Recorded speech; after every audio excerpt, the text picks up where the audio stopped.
One day इतिहास का सबसे बड़ा सुपर ओवर, कैसे नीदरलैंड ने वेस्टइंडीज को चटाई धूल। वेस्टइंडीज के 375 रन के टारगेट को धराशायी करके सुपर ओवर में मचाई तबाही। आपको बताएंगे वेस्टइंडीज और नीदरलैंड के बीच के सुपर ओवर का पूरा रोमांच। अगर आप चैनल पे नए हैं तो जल्दी से चैनल को सब्सक्राइब कर दीजिए। पहले बल्लेबाजी करते हुए वेस्टइंडीज नीदरलैंड को 375 रन का टारगेट देती है, जिसके जवाब में नीदरलैंड के बल्लेबाज भी ताबड़तोड़ बल्लेबाजी करते हैं और ये मैच टाई हो जाता है। अब सुपर ओवर के इस बड़े रोमांच में बल्लेबाजी करने आते हैं नीदरलैंड के वान बीक और एडवर्ड, और वेस्टइंडीज की तरफ से सुपर ओवर में गेंद फेंकने की जिम्मेदारी दी जाती है एक्सपीरियंस जैसन होल्डर को।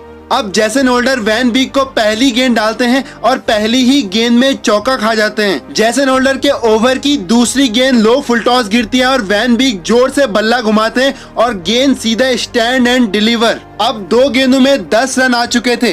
अब ओवर की तीसरी गेंद में एक और चौका लगता है और 3 गेंदों में वेस्टइंडीज 14 रन दे देती है। अब वैसे ही जैसन होल्डर पूरी तरह से दबाव में आ चुके थे और ओवर की चौथी गेंद में वैन बीक उन पर एक और लंबा छक्का जड़ देते हैं। वेस्टइंडीज के जैसन होल्डर को यहाँ पे डीरेल कर रहा था वैन बीक। अब जैसन होल्डर के ओवर की 5वीं गेंद और फिर से एक और लंबा छक्का पड़ता है। जैसन होल्डर का भूत बना चुके थे वैन बीक।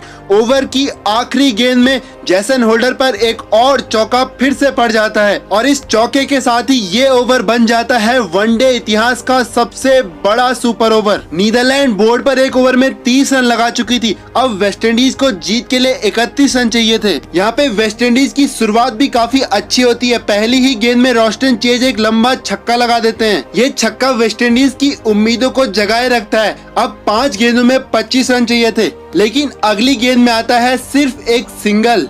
अब यहाँ से स्ट्राइक पर आ चुके थे से होप। आखिरी के 4 गेंदों में 4 छक्कों की जरूरत थी, लेकिन ओवर की तीसरी गेंद में भी सिर्फ एक सिंगल आता है और वेस्टइंडीज लगभग ये मुकाबला गंवा चुकी थी। आखिरी 3 गेंदों में 23 रन की जरूरत थी और अगली गेंद पे आता है रोस्टन चेज का विकेट। इस विकेट के साथ ही वेस्टइंडीज की सारी उम्मीदें धरी की धरी रह गई। इसके अगली गेंद में भी फिर से एक विकेट आता है और नीदरलैंड ये मुकाबला अपने नाम कर देती है। ये नीदरलैंड के लिए जीत नहीं, ये महा जीत है। 2 बार की वर्ल्ड चैंपियन वेस्टइंडीज को एक सुपर ओवर में हराकर वर्ल्ड कप क्वालिफायर के लिए एक और कदम बढ़ाया है नीदरलैंड ने। इस जीत के साथ ही नीदरलैंड वर्ल्ड कप क्वालिफायर में 6 अंकों के साथ दूसरे स्थान पर आ गई है। तो आपको ये सुपर ओवर कैसा लगा कमेंट करके जरूर बताना और हमें भी सपोर्ट करना। बाकी हम आपको अगली वीडियो में फिर से मिलेंगे।